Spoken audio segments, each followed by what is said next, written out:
Diqqat, o'zbekistonliklar uchun tezkor xabar. O'zbekistonda dollar kursi yana tushdi. Batafsil videoda bu videoni barcha dollar yig'uvchi do'stlaringizga ulashib ogohlantirib qo'ying.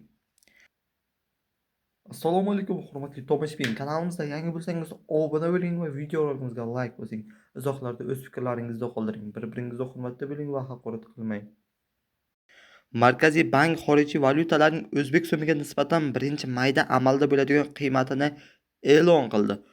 Unga ko'ra, dollar 13 so'mga pastlab, 12.920-16 so'm bo'ldi.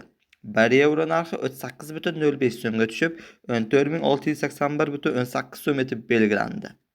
1 rubl narxi 0.33 so'mga ko'tarilib, 158.61 so'm etib tashkil etdi.